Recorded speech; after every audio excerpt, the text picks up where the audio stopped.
and we have around 130 students who joining this webinar.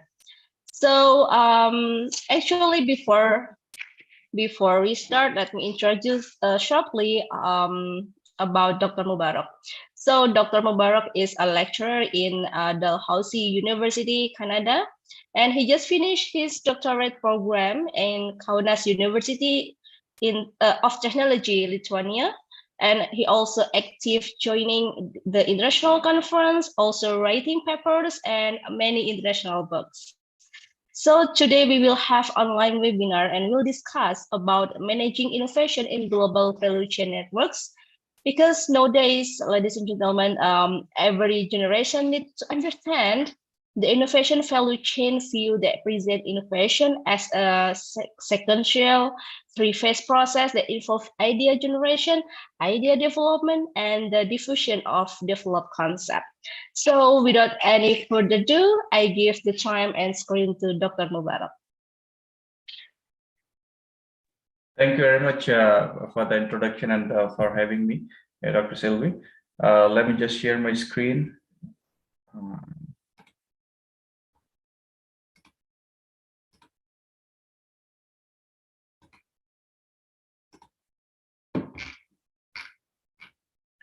Is my screen visible to everyone? Yes, it is visible. Great, thank you very much. So first of all, good morning from the Atlantic Canada, and of course, good afternoon and or good evening over there, and assalamu alaikum everyone. My name is Mohammed Faraj Mubarak, as Dr. Sylvie introduced, and so now I will just go through the agenda of today's session. That we'll just kick off today's session from the discussion about the innovation. What is innovation? What sort of innovation could be, the types of innovation, and so on. And then we'll see the opening of innovation gates, that what was the existing paradigm of innovation and how it evolved gradually, and how the paradigm shift happened in the innovation processes and innovation paradigm of innovation itself, either it's product related innovation, either it's process related, or any other related innovation as well. Then we'll move further to discuss some points about the innovation networks, and we'll see the examples of a few innovation networks, that which are the prominent innovation networks that could be encapsulated in the global value chain, and they serve as a global value chain to enhance value of the innovation and value of the firms in turn. Then moving forward, we'll discuss about innovation capabilities, that what categories of innovation capabilities are inevitable or vital in order to manage the innovation. The categories are relational and non-relational and technological and some other capabilities. Then we'll discuss about the technological learning, that what is technological learning. So the essence of innovation, the essence of innovation networks, the essence of innovation capabilities is the technological learning, because we will be having discussion about the technology-based firms, right? So for technology-based firms, we need to have the enhanced technological related learning, because we have to do technology upgrading accordingly, because the technological related firm, they have to do technology related innovation. Then I will share some results of one of our research that we performed on technological learning, and how global innovation networks can play their role in enhancing technological learning in national innovation systems of the countries. I will share the case of Lithuania, where we undertook the cases of technology-based firm and R&D intensive firms of Lithuania, Eastern Europe country. Then we'll move further and we'll see again the changing focus of technology upgrading, that how technology upgrading is evolving itself, the process of technology upgrading. And then finally, we'll have some concluding remarks, and we'll finish the session followed by QA in the end. And before that, I'll share some points about some of my projects that I delivered recently.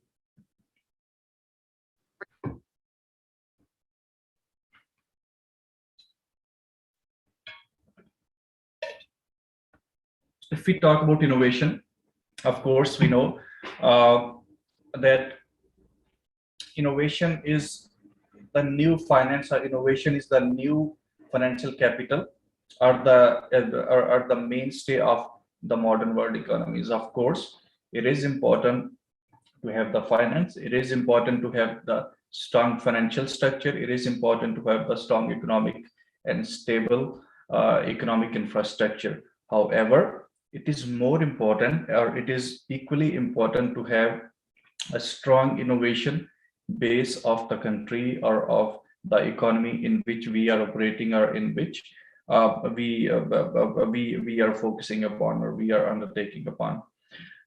So if we see the difference between developed countries, developing countries, and less developed countries, the main difference is not the money, not the economic context, or not the financial context, or not the availability of huge amount of capital or the resources.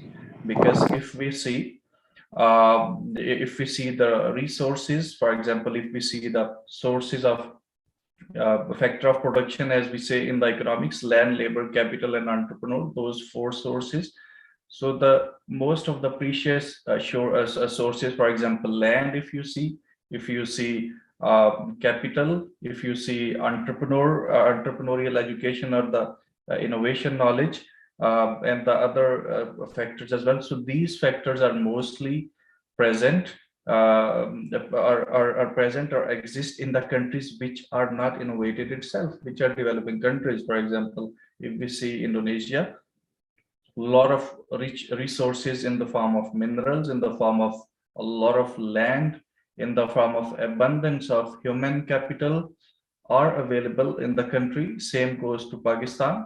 As I'm from Pakistan, so I'll share example of Pakistan as well, that we have a huge youth population from 25 and 40, more than 60%. So we have human abundance of human capital.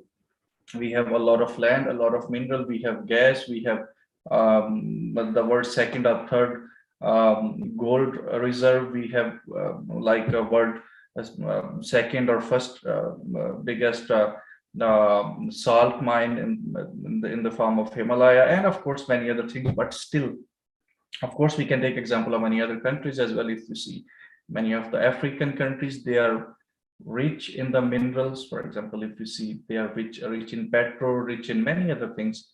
However, still they are not, or we are not that much advanced, right? We are still lagging behind, and we are still struggling to develop, and we are struggling in the line of developing countries, or sometimes people say less developing countries, and sometimes in certain fields we are in the fast developing countries. So it's not like it's not only the economics, it's not only the factors of production as we call it in economics. So it is the innovation itself as well that is equally important for the growth, or for the development of economies, right?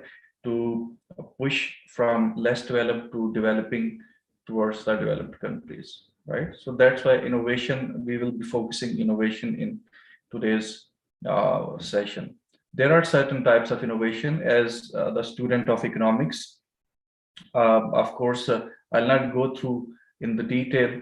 I'll not like go through in front of you the detail, the types of innovation. Just at a glance, we have product innovation, the innovations that are related to products, right? So they are called product innovation, that we produce new products, that we improve the existing products, right?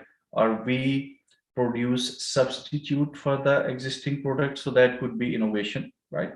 And we have some process related innovation as well, right? So the way things are getting produced, for example, the processes of producing the goods could be one of the process, and of course there could be any other process, supply chain processes. There could be financial process to deal how the payrolls were managed previously and how they are being done nowadays, and planning related innovation, and there could be many other procedural or processual innovation in the firm, right? Then we have service related innovation as well. We have a whole field of product innovation where we see the NPD, new product development, a whole vast field of innovation. We have service innovation, a whole field of research, a very vast field of research in service innovation. Of course, we have process innovation as well. So now the service innovation, the service innovation is that just opposite to the product, that okay, you are offering some tangible product. So this is this is that you are improving the service and delivery of the products. For example, you are enhancing the service to deliver the product that that you are providing to your customers, either they are B2B or B2C customer, right? For example, you improved the way of customer service, that is one service innovation, or you improve the delivery of the product to the customer, or you change the way to serve the customers, right? So that could be deemed as service related innovation. Then we have some innovations in business model, right? So we can do innovation in business model. So the innovation that that you tweak or you innovate or you improve your business model, right? That how you earn the money. For example, we have classical example of blockbuster. We have classical example of cinemas, right? That cinema we used to go, people used to go into the cinema to watch the movie. However, now we have the complete evolved and transformed business model of this entertainment industry in the form of Netflix. We have Amazon. We have many other such video streaming platforms. So this could be business model innovation. So now from that previous innovation, so they were earning from the tickets. So now they are earning from subscription based model and so on. We have technological innovation as well, right? So technological innovation could be, of course, product could be technological or product could be non-technological innovation, right? And in technological innovation, there could be even three types of innovation that, okay, first of all, by definition or by phenomena, technological innovation is that firms, they are producing or they are improving some sort of technology, right? And they are doing some sort of incremental innovations in the technology, or they are doing even radical innovation sometime in the technology. So there is technological innovation, and the levels could be, that could be low level of innovation.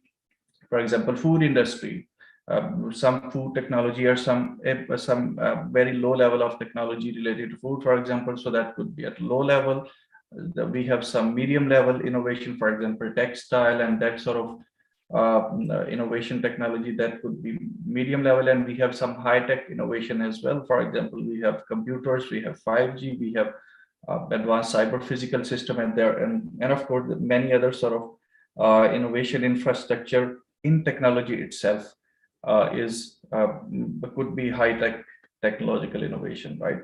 And then finally we have innovation called as social innovation, that is focused to cater the demands of the society, and to the essence is to improve, and the essence is to solve the problem of the society, right? But through entrepreneurship, through innovation, whatever. For example, we'll take example of Delhi, the capital of India, that which is known as unfortunately that the rape cases in that particular city of Delhi were a lot, and the entrepreneurs of that particular city, Delhi, so they introduced an application and a ban for the female citizen, for the girls, for the female. So that was a sort of social innovation, that when somebody comes or they feel threatened or so they can simply push the button, so that would inform to their family, to police station, and so on. So that was to cater the social problem, right? So that's why we encapsulate it as a social innovation. Of course, there could be many other types of social innovation as well in the various categories. So this is just a general go through of that how we can think about of innovation, when we say innovation, how we can navigate our thinking that okay, which are the ways or which are the dimensions that innovation might go on. uh, so previously what companies had about innovation, that if we see that about the corporations and big companies, they had huge R&D departments, or at least, okay, not huge, but still they had, or some still have R&D departments in house, and they used to hire the researchers, associate researcher in their R&D departments to improve their new product development process and to improve the innovation process. Uh, so in that particular close and in-house R&D process, it was really closed one. They don't use to share any innovation related output, any knowledge, anything to the outsiders of the firm or outsider of their corporation, or not to even outsider of their department, right? So it was kept closely secret, sort of secreted and hidden, and so that was a closed innovation, right? So only the people who are doing innovation or who are involved in the process of innovation, only they were acquainted or they knew what's happening and what sort of innovation is going on, right? However, however, the paradigm of innovation from closed innovation was changed towards open innovation, right? The boundaries and the gates of that so-called gates of innovation houses of the companies and the otherwise, they were pushed out, right? Pushed, and the gates were sort of the boundaries were diminished, and the closed innovation paradigm was called as then open innovation. What happens in open innovation? As presented by Jasper in 23 and 26 as well, that in open innovation, the knowledge is shared with the external collaborators, right? The purposive flow of knowledge is enabled, right? Where the inflow of knowledge is happened from the outside actors, from the outside stakeholders, and the inside knowledge is shared with the outside partners, right? And the knowledge which is of both type, in-house knowledge and both outside knowledge, in the form of couple knowledge, is utilized to capitalize the process of innovation, to improve the process of innovation, right? Of course, there were some boundaries which have to set that okay, what sort of knowledge have to be shared, what are the intellectual property issues, what are the privacy issues, what are the secrecy issues. Of course, that things have to be managed and have to be done in the process of sharing the innovation and in the process of collaborating the innovation. So this closed to open innovation paradigm was set as collaborative innovation process. Of course, the partners in the open innovation are varying types. The mostly are the external firms. The external firm are related to supplying firm. The supplier could be the leading collaborators with whom the knowledge is shared, and from whom the feedback or the knowledge is taken in the form of feedback, and those couple knowledge is utilized to improve the design process and service innovation and many other processes of firm.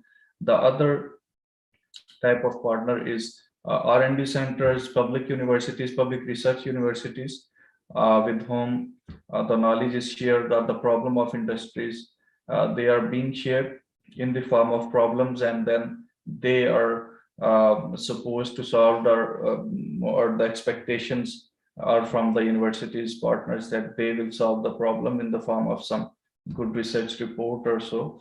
and there are some and they are customer related stakeholder as well. For example, if we talk about business, we have to differentiate, of course, what is customer and what is consumer, right? So when we talk about customers, so mostly we deal with B2B customers, right? Because we have our business to business clients. We don't have B2C or our ultimate consumers normally in the process of corporate sort of innovation.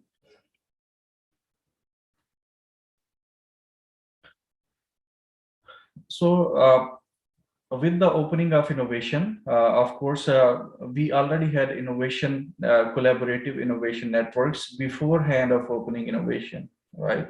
For example, we already had supply chain networks where we had multi-tiers of supply, the suppliers and supply chain partners and value chain partners. We already had in place our national innovation system of the countries, the domestic system of innovation, right? Base networks and the global innovation system and multi-sided digital platforms. So these are a very few types of innovation networks that we encapsulate in the collaborative innovation networks, at least in the light of our research cited. So the open innovation networks are, as mentioned earlier, that open innovation networks, they enable the purposive flow, outflow, and inflow of knowledge for the process of innovation, or in order to smoothen or streamline the innovation process, right? And then if we go to the supply chain networks, so supply chain collaborative innovation networks are how supply chain networks, they can play their role in collaborative innovation that we as a manufacturer. For example, if we are talking and we are discussing as ourselves as a manufacturer, or the person responsible for the manufacturing firms. So we have a number of suppliers of, for example, spare parts. We have suppliers of various raw materials or so on. So and of course and there are some, so they are upwards stream supplier, right? So which provide us raw material for us. So we are in the middle, right? And after finishing those raw material, converting those raw material into finished good, for example, in the form of technology, if we are discussing the technology based perspective or technology based firm, so we converted the raw material in the form of finished goods, in the form of a piece of technology, and then we supply it further to the downstream, right?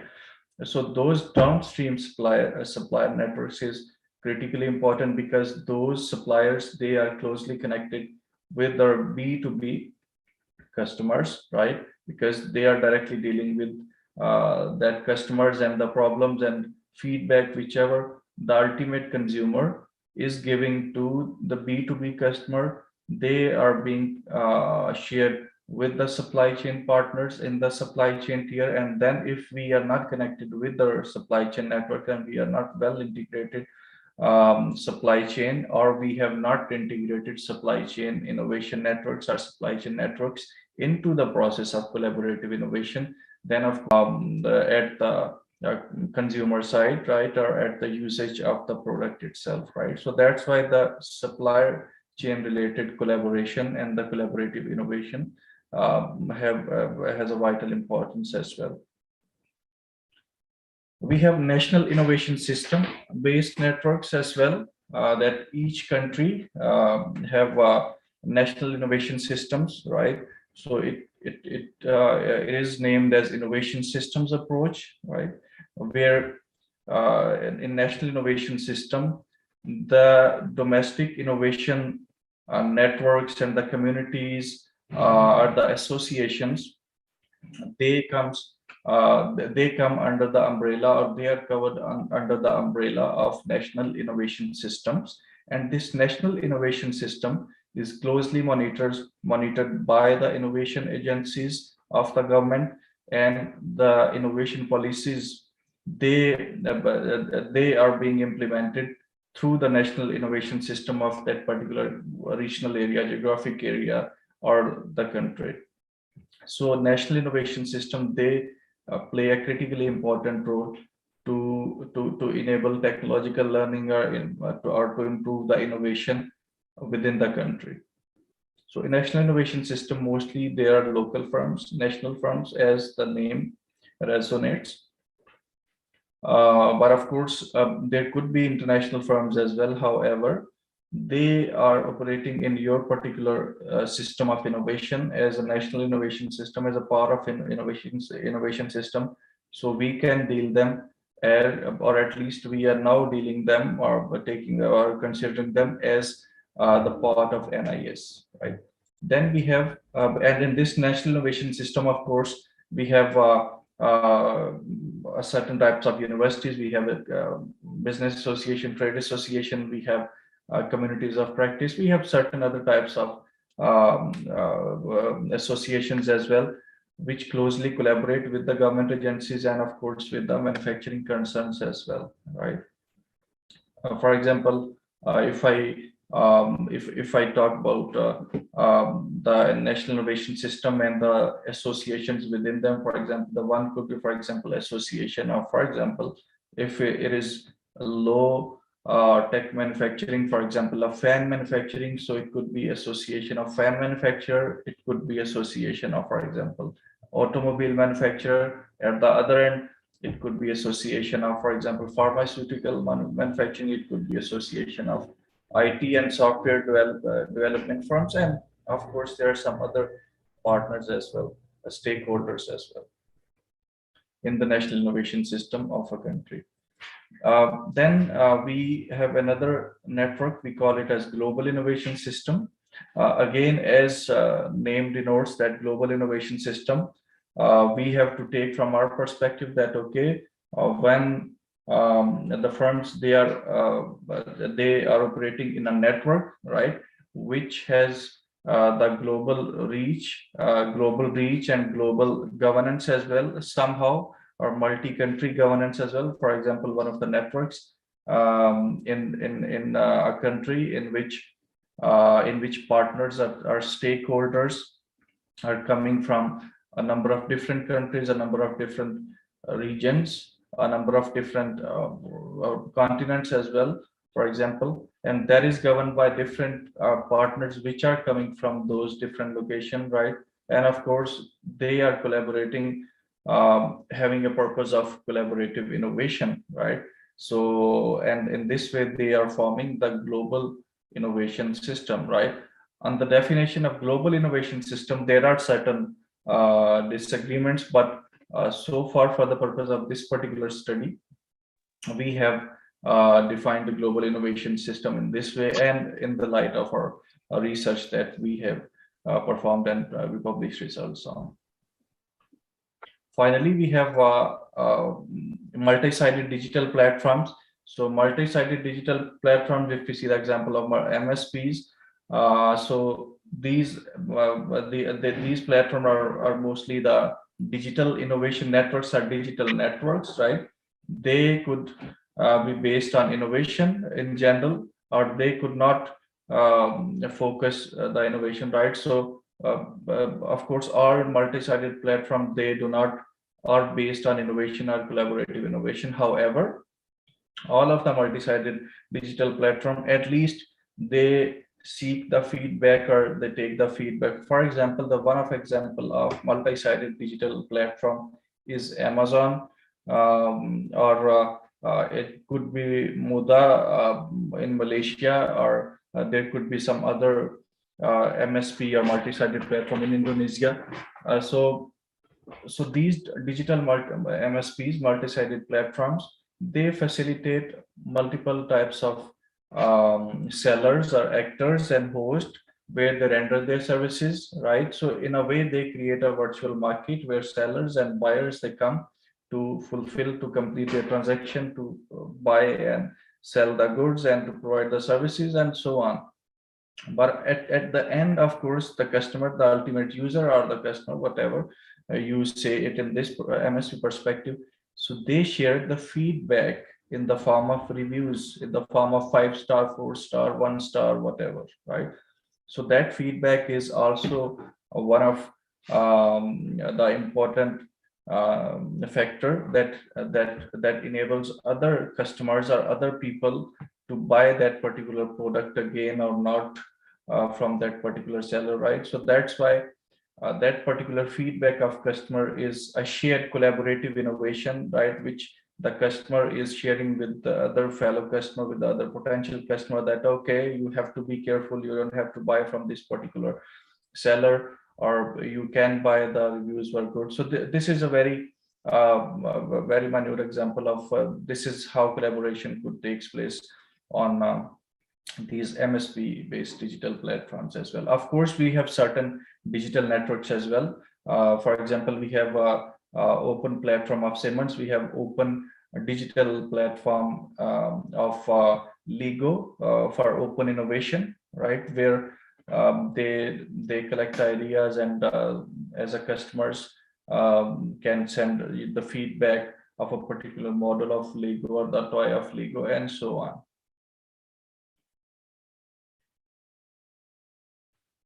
So in innovation, collaborative innovation networks, uh, of course, we have to have some sort of capabilities as well, right? So if we don't know what to do, if we don't have certain prerequisites, right? So the chances of failure are higher as compared to the traditional way of doing businesses in our own boundaries of firm. Of course, the dynamics of innovation networks and collaborative innovation networks, and when it comes to global innovation networks, you are going across the boundaries of your country with respect to the innovation and the networks. Then, of course, as a firm, we have to have a certain set of capabilities as well, right?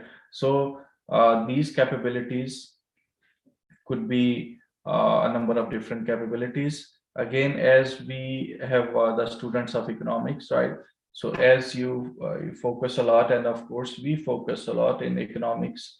Again, the factors of production, as I mentioned in the very start, and the finance and the economic background of the economic stability and those things of a country as well. However, intellectual capital is considered new capital of 21st century, right? That okay, if you have the finance, if you have the capital, somebody else or your competitor can also arrange somehow by taking loan or so, or somehow, right? However, the intellect or the people or the mind of your people cannot be imitated, right? Cannot be copied. So that's why intellectual capital and the intangible capitals in the form of capabilities, your culture, your organizational structure, they are really important to succeed you in the process of innovation. So first we talk about intellectual capital. So intellectual capital presented by Bontis in 1986. So intellectual capital has three dimensions. It is a form of intangible capital, intangible capabilities that a firm possesses. So it has three dimensions. Of course, the widely prevailed dimensions are three. There is human capital, and relational capital, and the structural capital or organizational capital. So human capital deals with the formal qualification, formal skills, formal trainings and courses that your employee or as an employee you have undertaken, right? So that is human capital, one pillar or one part of intellectual capital. The second part is the organizational capital, that the structure of organization, right? And the processes of organization, how well are the processes, how well are the processes of for firms managed, how well is the structure of organization, the layers, various layers of structure, or the layers are less or higher in number or otherwise, and the trust of organization or firm or organization is innovative or supportive, is collaborative, there is trust over there or not, right? So this is relational capital, right? Or the social capital as well, sometimes we refer to. So then the third pillar or the third dimension of intellectual capital we call sorry, so is social capital. So I basically mix the social and structural capital. So structural capital was about the processes of firm, right? And the social and relational capital is about how you manage the relationship within your firm, right? And outside your firm, right? So that comes, if you see the within your firm, that could be cultural, your culture of organization and the collaboration and the trust within your organization, right? And if you see the relational and social capital outside, there will be collaboration capability and relational capability outside of your firm, right? So in extent research, a lot of heed or a lot of focus has been given to to the conventional capabilities of intellectual, to the human capital, to the technological capabilities related to innovation. However, the focus on relational capabilities and social aspects of capabilities with respect to innovation are really limited in the literature if we talk in a research language. So then next to intellectual capital is really important to manage all of your firm, inside and outside, process and relationships of your firm. Then we have technological absorptive capacity, as I mentioned in the very start, that we will be dealing or we will be focusing the technology-based firms or the perspective of technology.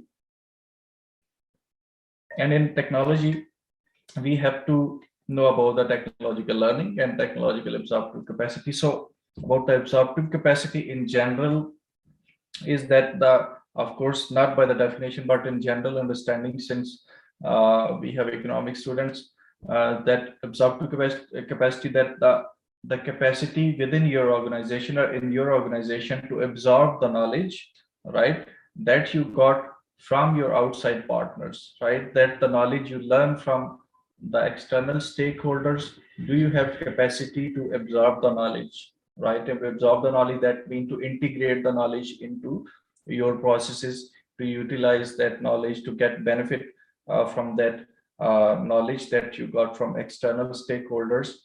So you have to utilize into your processes, into your innovation processes, into your firm to improve the certain things related to innovation, of course.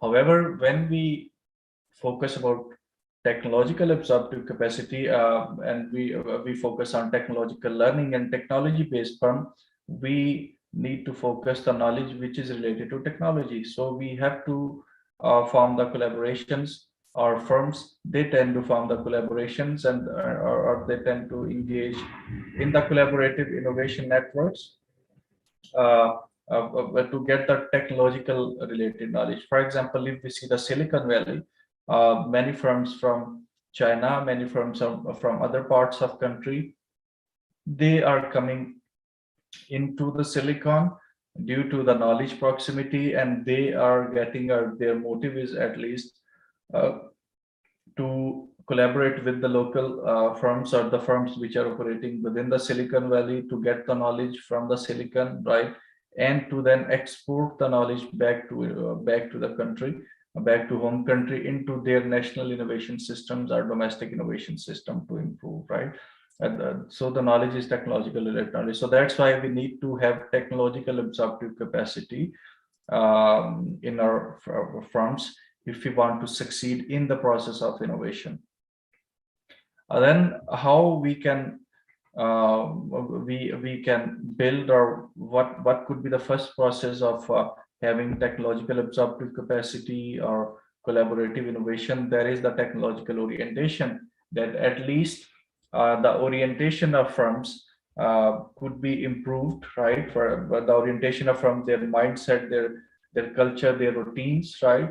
That at least they have intention or the orientation to innovate, for example, right? Their policies, they support the implementation or implementation of innovation, adoption of advanced technologies, adoption of out of the box solutions to the problems which are happening in the firms. Of course, the problems could be even in university, in education, in manufacturing, in service, in non-service, in both sector could be.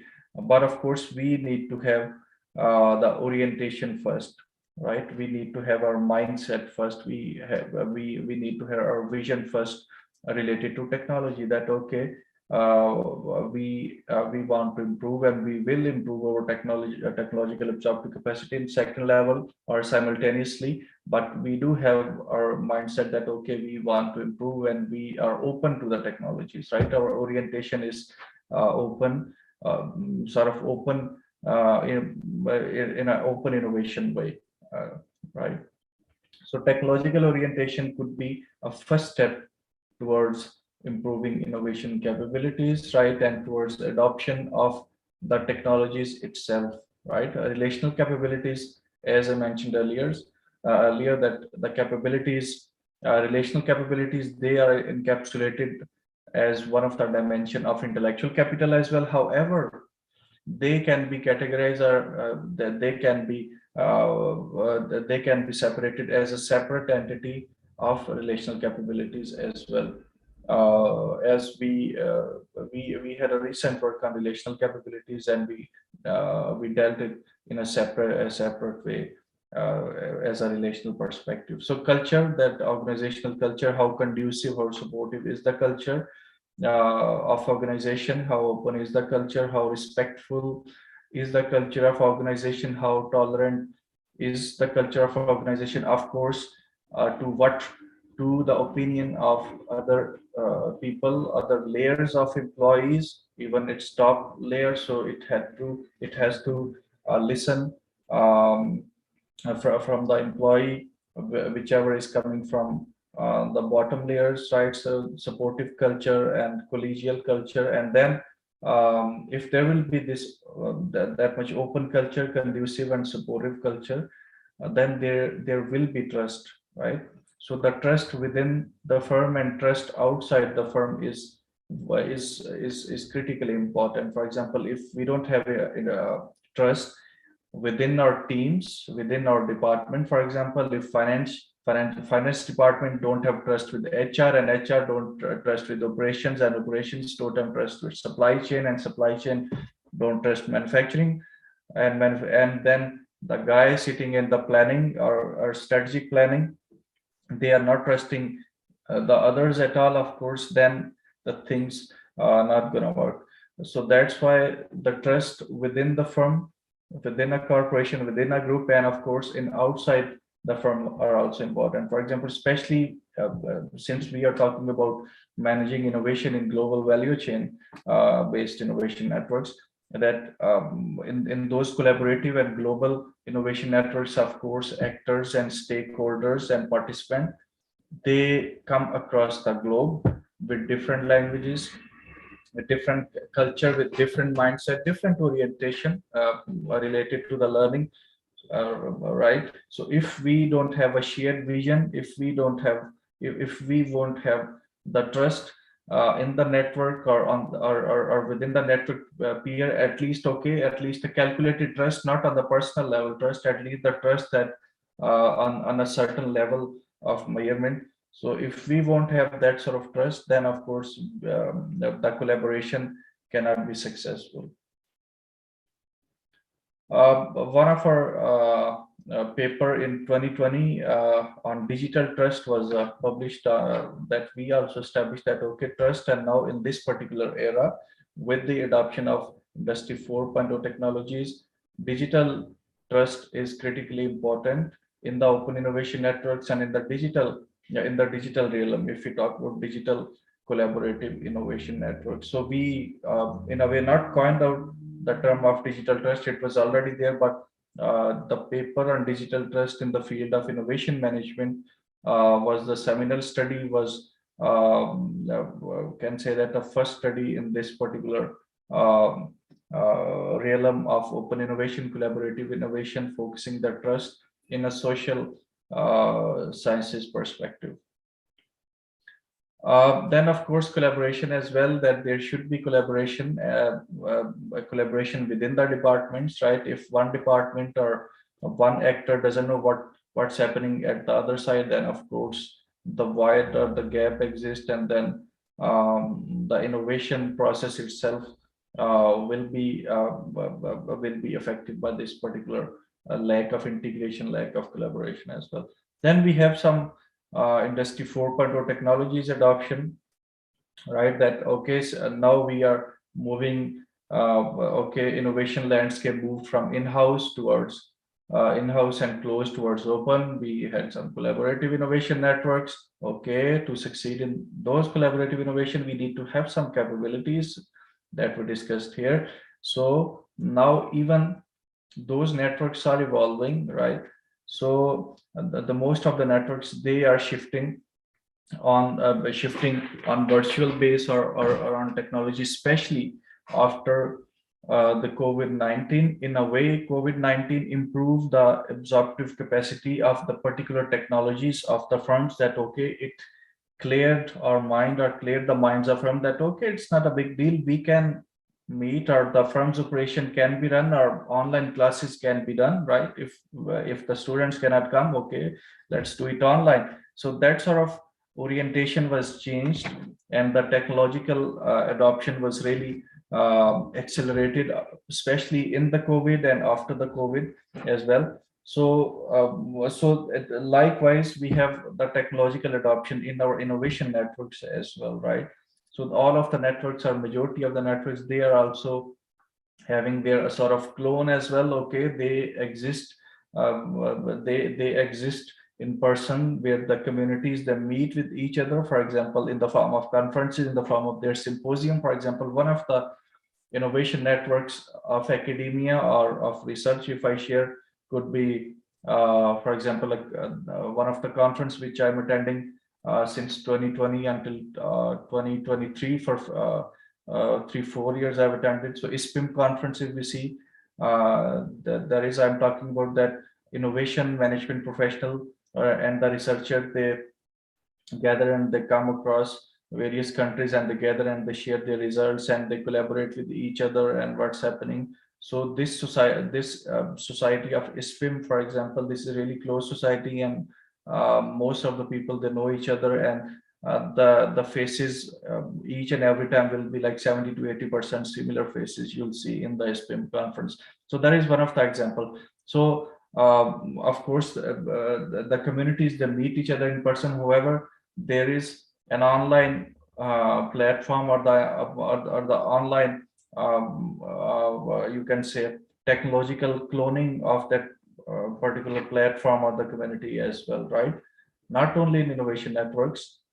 Why we need to digitalize that? Of course, to ease the collaboration. That, for example, I cannot come over there right now, so we have adoption of technology. So we are exchanging the knowledge, and we are discussing. In addition to this, industry 4.0 technologies adoption is or have to be in the manufacturing processes as well, because the efficiency and effectiveness and accuracy in the advanced technology is more as compared to the primitive technology, or the comparatively primitive or the old technology. So that's why we need to equip ourselves in this particular realm of collaborative innovation. For example, if we have advanced technology in our manufacturing department, or in our manufacturing or production facility, however, the R&D department that is coordinating with all other departments for the purpose of collaborative innovation, if that is not advanced enough, if that is not technologically advanced enough, of course, the coordination won't be successful related to the collaborative innovation, and in general coordination as well. Technological learning, I'll just quickly discuss and just briefly talk about technological learning. That okay, in order to upgrade technology, right, as we mentioned, the last point of innovation capabilities, that we need to have that capability that we can adopt the industry 4.0 technologies, right? So we need to have that capability. That capability can be improved within the firm, or it can be learned from outsiders, right, as a part of networks as well, right?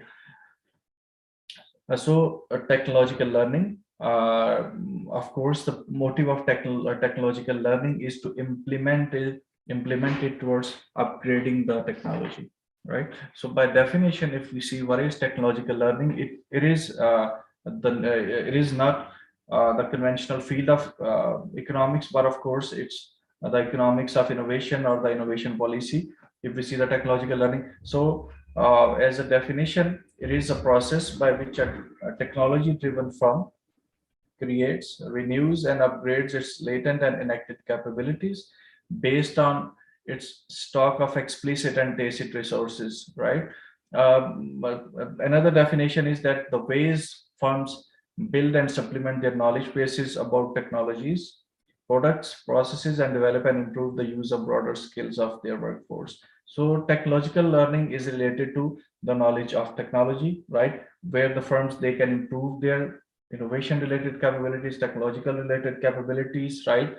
Based on the knowledge that they have gained through the explicit and tacit resources. There are two dimensions of knowledge: explicit and tacit, right? The one is experiential and one is well structured and codified to the explicit. Of course, we are getting short of time, so we'll not cover this particular in detail. So the motive or the next step of technological learning is technology upgrading, right? So first you learn about technology as a part of collaborative innovation networks by improving innovation capabilities, right? So once your technological learning is improved, the next step is technology upgrading, the phenomena of technology upgrading. So technology upgrading is the process of enhancing the technological capabilities of firms, sectors, regions, or countries, right? Overall improvement of technological capabilities, right? And of course, these technological capabilities will be applied and will be practiced on the upgraded technology that the firms have acquired. So one of the study that we performed in this particular perspective, the title is the role of international networks in upgrading national innovation system. So in this particular study, we took a number of international networks, and we took national innovation system as a dependent variable and technological learning as, and trust, the compound role of technological learning and trust, and innovation development strategies, right?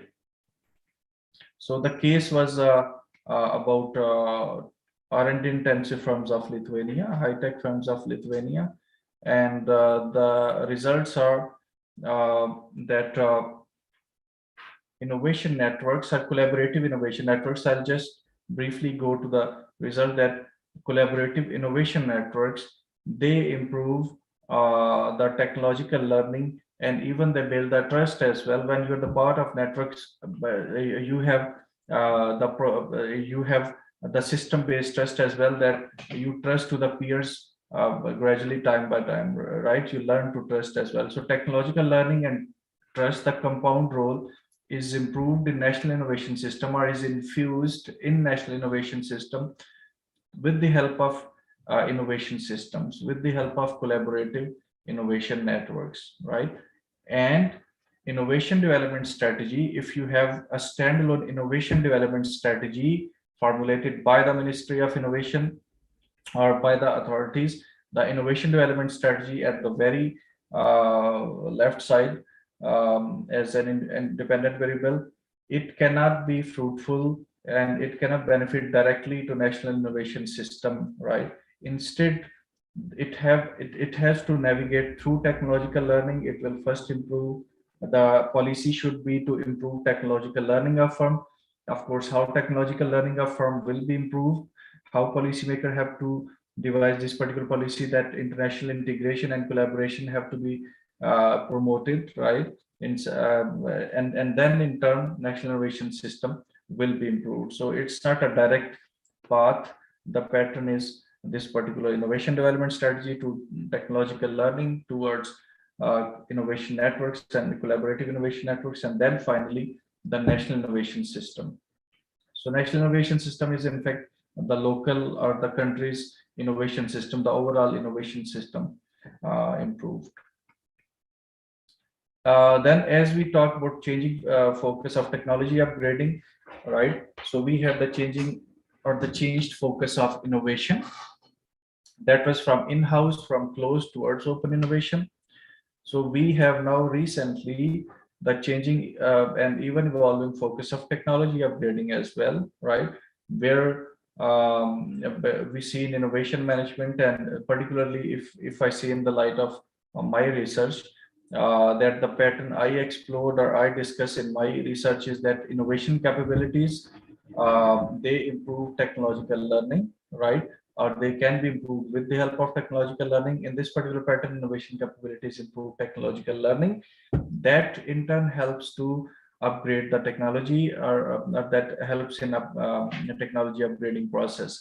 So that was the conventional, that was the traditional pattern of technology upgrading, right? So however, now even this paradigm is changing towards sustainability, right? Where the technological learning related to sustainable techniques, sustainable manufacturing techniques, sustainable practices of collaboration, sustainable supply chain, and of course, and sustainable technology. What sort of technology could be sustained?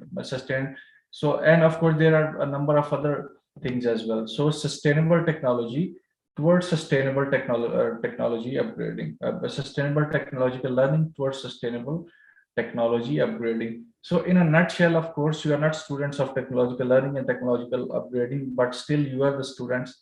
We have the students of economics, and we have the students of social science and management and innovation studies. So still we need to know in general what's happening in the market, what's happening in the industry, right?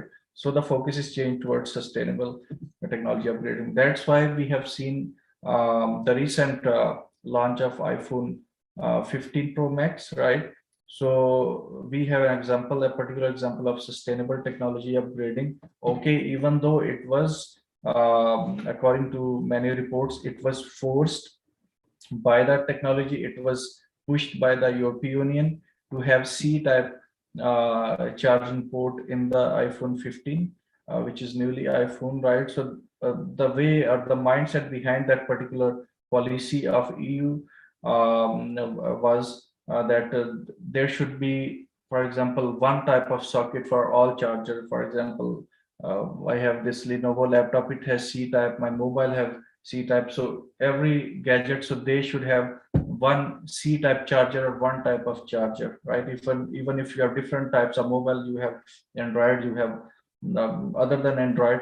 So the one charger should work in order to avoid the non-sustainable practices of having a lot of cables, cables which are readily available in the market, and which are polluting the environment itself, and they are not sustainable in a way. So on this particular title, on this particular area, we published a research paper on Industry 5.0. So that paradigm change from Industry 4.0, from technology adoption and technology upgrading, of course, to learn about Industry 4.0 technologies towards Industry 5.0 paradigm as well.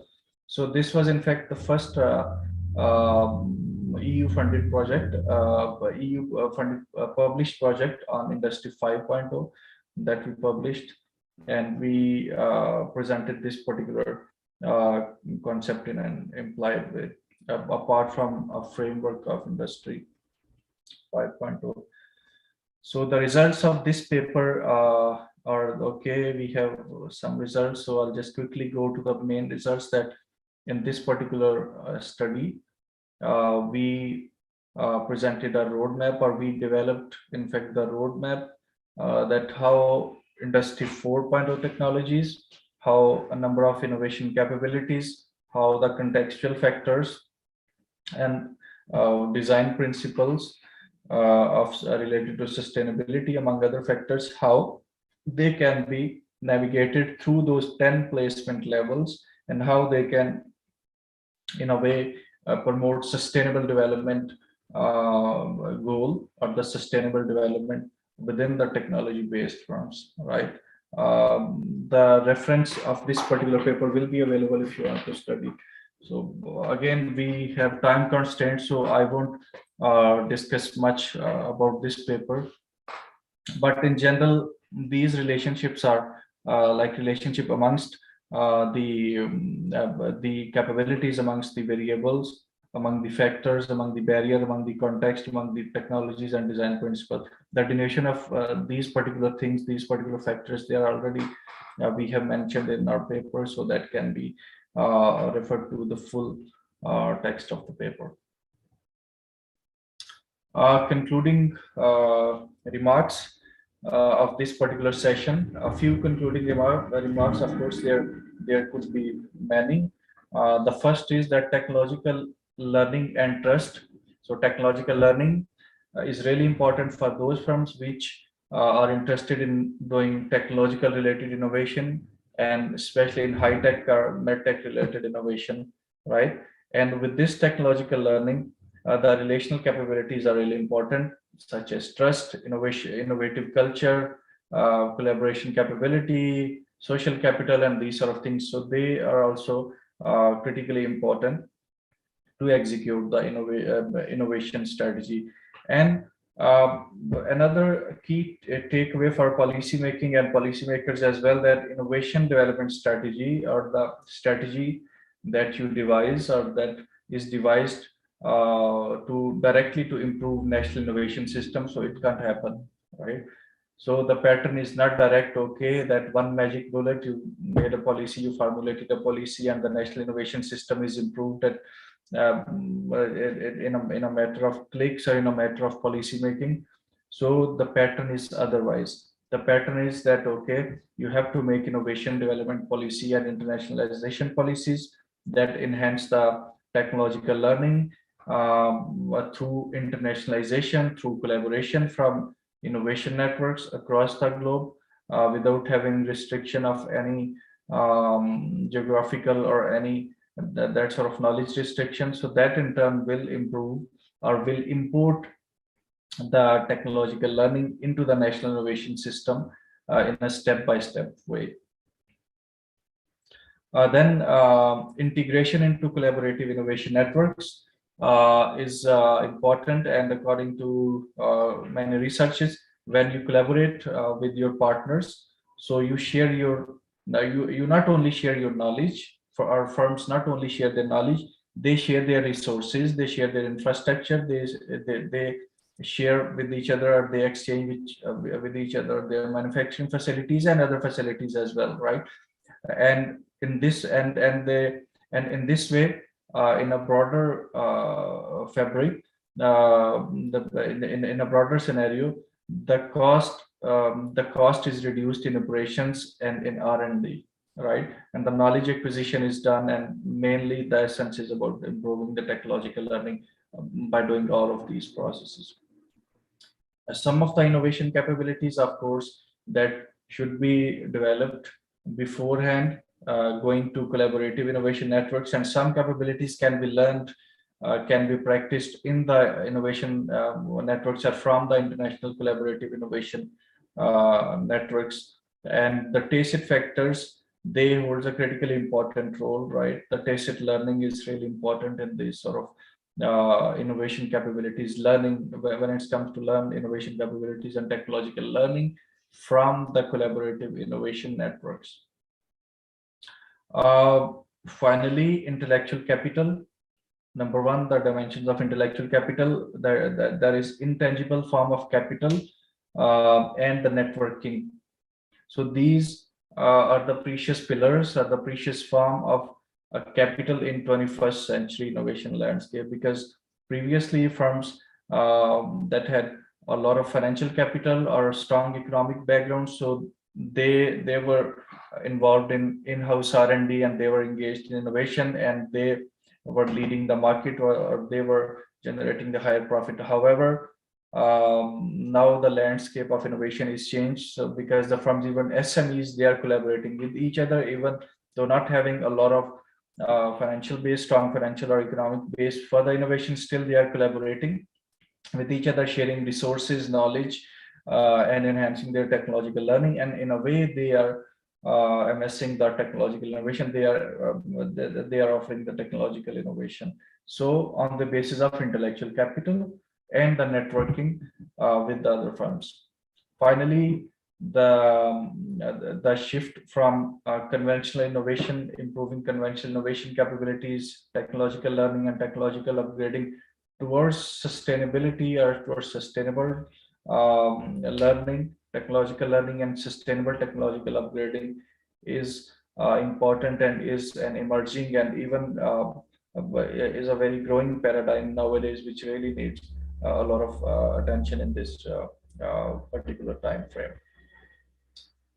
So some of the references of my work and some projects delivered on Industry 4.0 collaborative innovation, and some projects on Industry 4.0 and sustainability, and some projects on Industry 4.0 based technology upgrading. The paper on Industry 5.0, which I share in the green color, and the recently published, we have a paper on intelligent automation on technology upgrading, and a few ongoing projects. So thank you very much for your time and attention. Yeah. Thank you, Dr. Mubarak, for the presentation. It's very great presentation about the innovation intellectual. So as we know that the technology advanced development nowadays is very rapid growth. Yeah. Like TikTok shop is like for the selling innovation, but somehow, doctor, we have some challenges in facing this new technology innovation. For example, in Indonesia, maybe just last week we have like demonstration from the SMEs because of TikTok shop.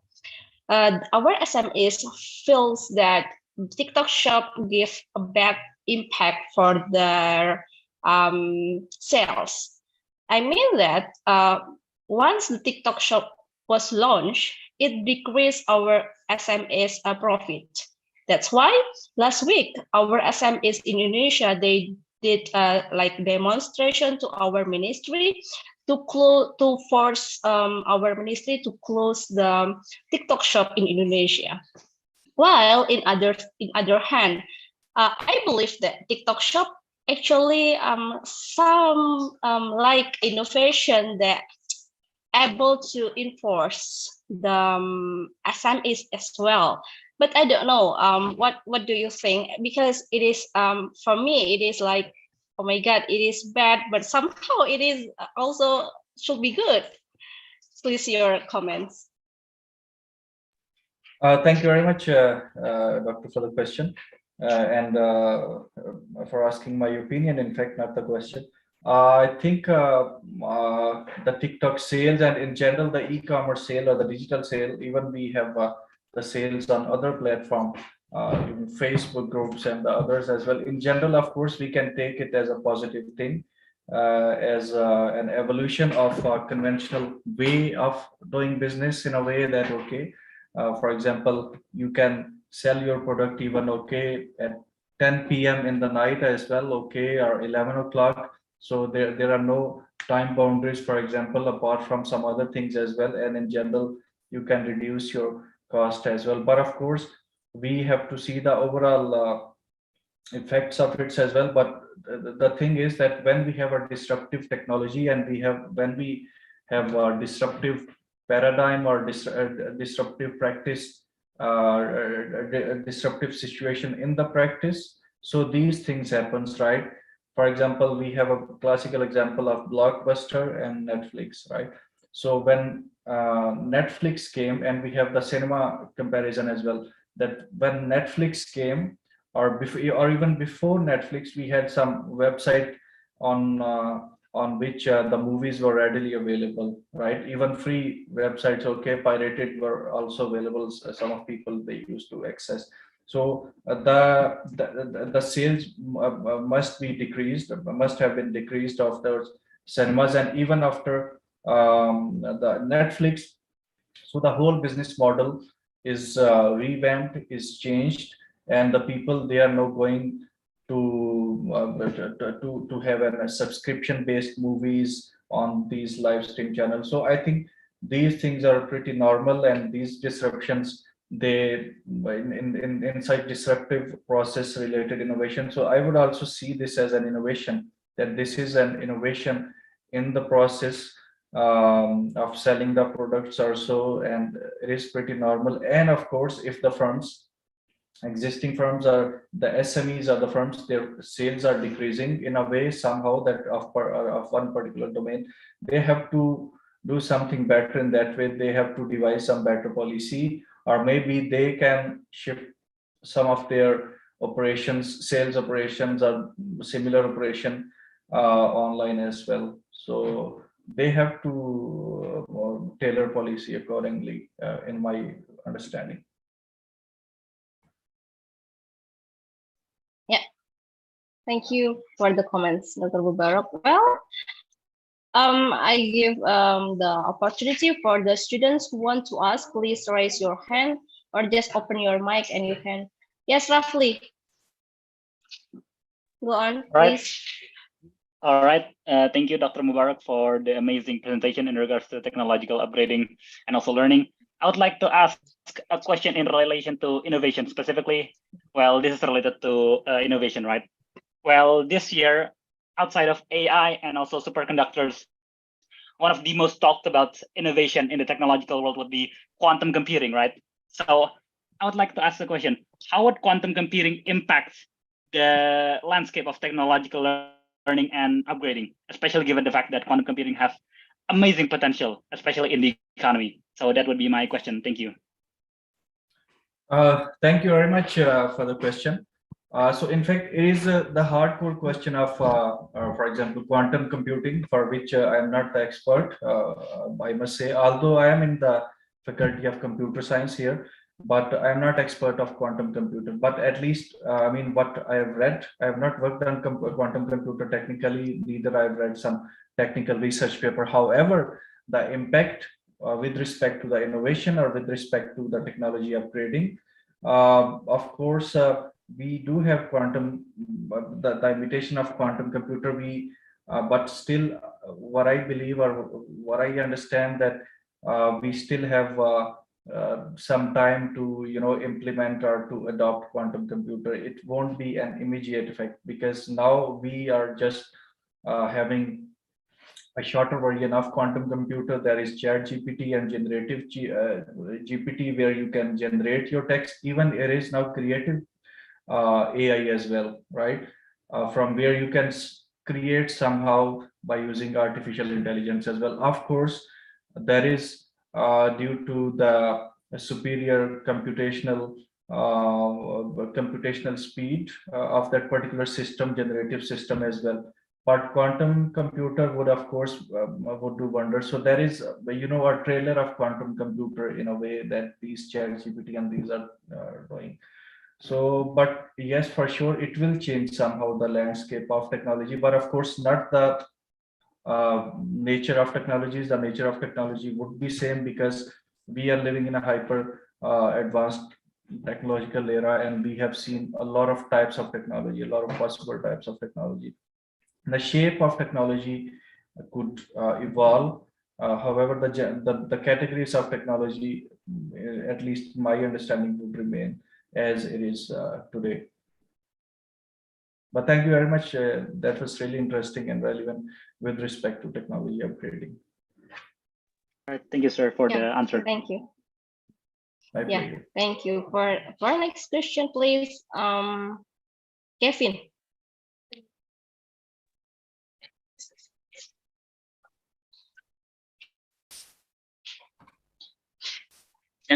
We know innovation has created various new technologies, not including artificial intelligence or AI. And this is from my experience. I have a little brother. My brother is using this AI to edit his picture, and so he said that it helped him to make it easy to edit his pictures. But because of this AI, I want to ask, but does artificial intelligence can give us a good impact or bad impact? Because there's a case where some people misusing the artificial intelligence for bad things. Thank you very much for the question and comment. The usage of AI, as said by, I think, by Kresenberg in 1986 or 1976 or so, that it is the use of technology, how you use it, how you adopt it, right? It's not the technology itself, good or bad, right?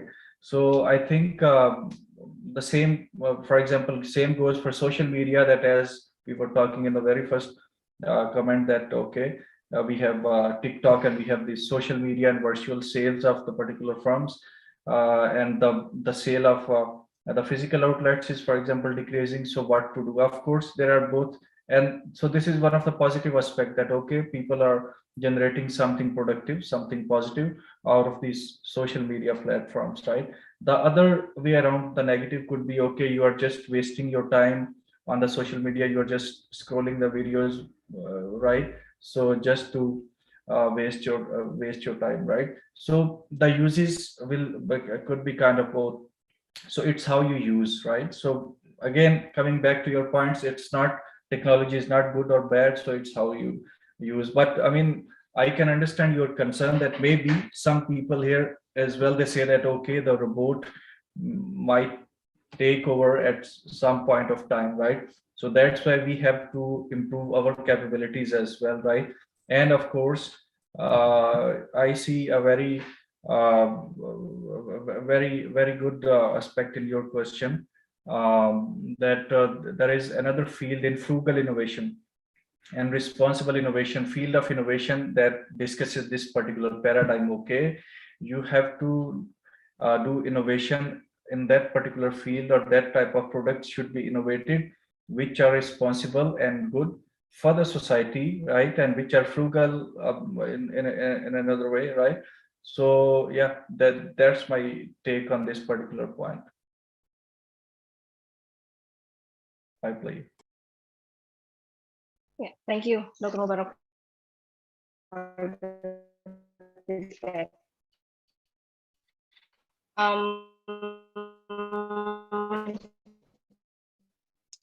For the next question, let's me pick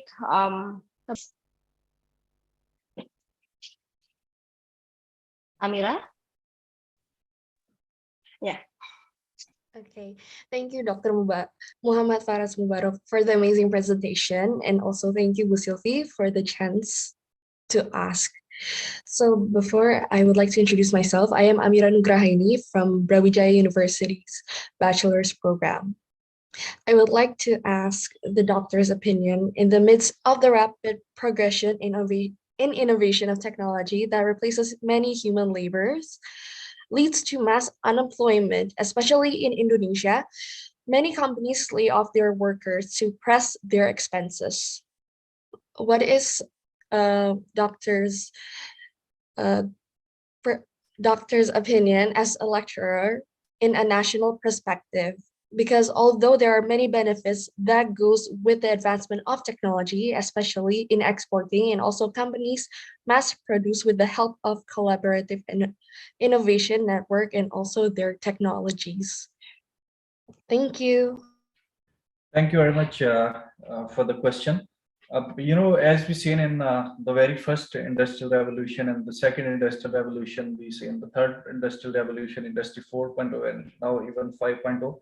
So starting from the first and second industrial revolution, where the production was shifted on the production machinery and production plant, even that time as well, there might be layoff, and there might be, the workers were laid off or fired from the works, of course, in the name of mass production also.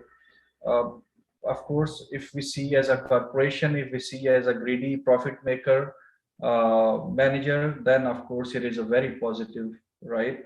That okay, our cost is reducing, or okay, our company is earning a lot of profit. However, if we have to see the whole social perspective as well, right? Because at then the technology has to be benefit for the humanity, for the society as well. So in this paradigm, of course, the government policy, they have to play a role, that okay, how to mitigate the effects of that massive unemployment, or the potential massive unemployment, if there would be any. That for example, I just want to share a policy that when I was doing my PhD in Lithuania and Europe, so over there, for example, if you have done a job for 6 months and then you are unemployed, or the companies they fire you, or for some reason, then you are paid some unemployment allowance for some period of time, and the government, they helps you to find a new job, and then they help to create your new skills if your existing skills are not good to find a job. So again, I must say that government policy must play a role here to change the overall paradigm, because sometimes governments, I must say, they are not transparent, and some people say they are corrupt in policymakers, many politicians. So that's why that policy side, or that side, largely remain very controversial at that. And when it comes to governance, again, thank you very much for the question. That was really thoughtful, of course. Yeah, for the social innovation and for the social inclusion, of course, we need to think about that as well. Thank you, Amira. For last questions, yeah, for last questions, please. We have some, yeah. If we have some, okay, we do have. Then we'll just Yes, go to the chat. actually we have. Yep. Okay. Yes, please, Okay, thank please. you for the opportunity, Miss Sylvie, and to Dr. Muhammad Faras. Actually, I have a question that that's a really great presentation, but I want to ask about one thing that make me a little bit confused. That is, if international capabilities must be developed in a global supply chain in order to promote satisfaction and profitability and competitive advantage and furthermore sustainability, but how can government or us as the academics intervene the policies that accommodates to all the components of people that have or don't have the capital and networking privilege to learn to upgrade, as what you have explained before. Thank you. Thank you very much for the question. As what I've understood about your question, that as an academician, what we can do to give our input in the policy making, in the capabilities perspective, right? That how Right. academician. Yeah. So okay, as rightfully you said that okay, policies are being developed and enacted by the policymakers in the government, right? But of course, how they know or how they get knowledge about the policies, right? They get knowledge through these articles. Of course, not through these conventional articles. They hire they hire some sort of academic expert as well, at least where I'm sitting. So they like pay attention to these sort of professors and they include professors and researchers in the policy making. So how we can do we can make our input as a researcher. So at least we can investigate, okay, what capabilities are important, or which capabilities are relevant in our particular context, or in our particular context, I mean in our particular country, and okay, with the geographical context, and then there could be cultural context as well.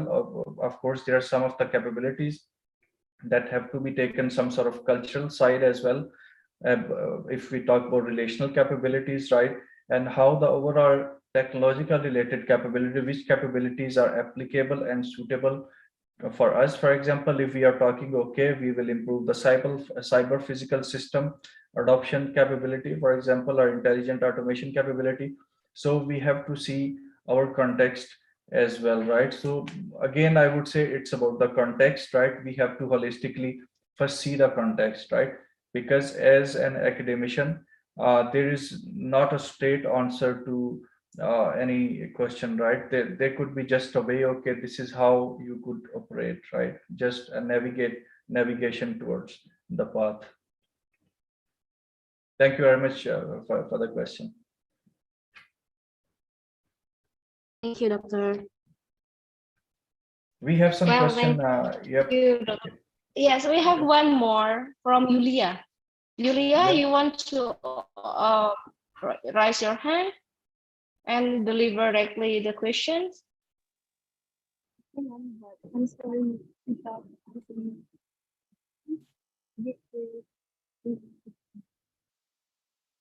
Hello, Yulia? Can you hear my voice? It's too small.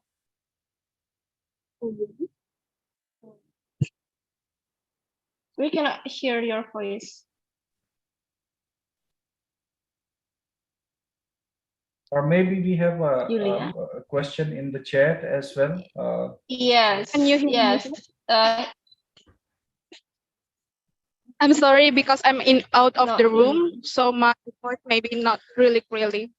Okay.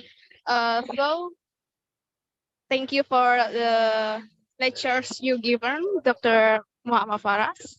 I'm Yulia, a student of Economic, Financial, and Banking.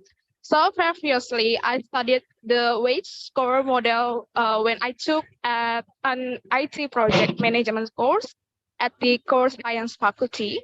This is a tool of analyzing, comparing various elements or alternative based on factors that are given weight based on their level of importance. This model is used in the context of decision making. So in the context of innovations management in global value chains networks, this model can be used to measure priorities, innovation initiative with high potential. So my question is, how do you think you deal with the complexity and variability in concluding the weights for innovation factor in different global value chains? So this is my answer, and this is my questions, and thank Yep. you. And Thank you very much. Thank you very much for the question. Yeah, we do have in innovation studies, of course, in general in management and innovation studies and social studies as well, social sciences research as well, multi-criteria decision making as well. So in multi-criteria decision making, we have a number of tools apart from the which you mentioned, of course, the weighted score model that to weight a particular, for example, there are a number of factors in a context. Okay, which factor is the most important and which is the least important, right? So we have a tool. For example, we have a number of tools. So a few tools I'll share. We have AHP, analytical hierarchical process, and analytical network process, for example. So analytical network process, we use this particular tool to rank and to prioritize the factors or the variables in the innovation context, whatever variables. It could be in non-innovation, it could be in management study as well. It's just a social science research methodology, right? So that is number one. AHP, analytical hierarchical process, and analytical networking process. AHP and ANP. The second one could be through ISM as well. We have Dematel, AHP, ISM, and these sort of approach. So in general, we have MCDM, multi-criteria decision-making tools, which we used in innovation study to rank and prioritize these factors, and we weight these factors. Of course, we cannot weight these factors by ourselves. We get the weight through the opinions of policymakers, through the industry experts, and through the, of course, research experts as well, if we are going for the data collection.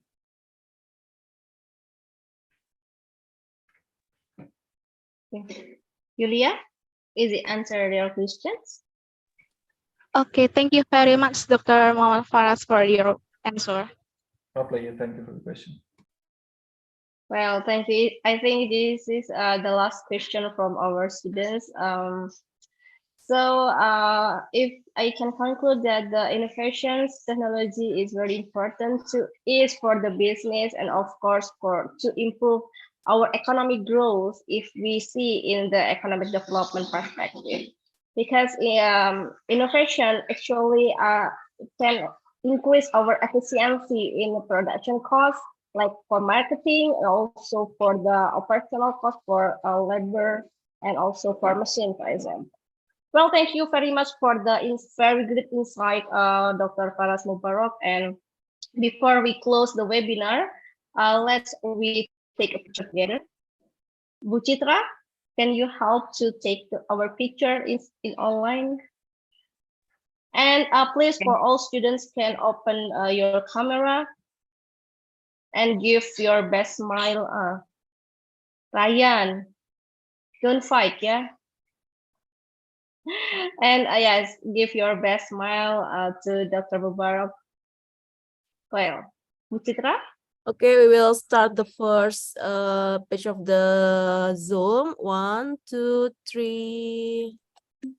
Okay, next section. 1, 2, 3. Okay, last section. 1, 2, 3. Okay, thank you. Thank you, Bu Citra. So thank you so very much for all students who attending this online webinar. We hope that this webinar can bring a very good future for you all to emphasize the development of the technological innovation in the future. Well, thank you so much, Dr. Mubarak, for giving your time to us in very early morning in your country. And we hope that we can meet again in the next webinar. Have a good day. And wassalamualaikum warahmatullahi wabarakatuh. Sure. Thank you so much for having me. Have a great day. Waalaikumsalam warahmatullah. Thank you so much. Bye, everyone. Have Bye. a good day, everyone.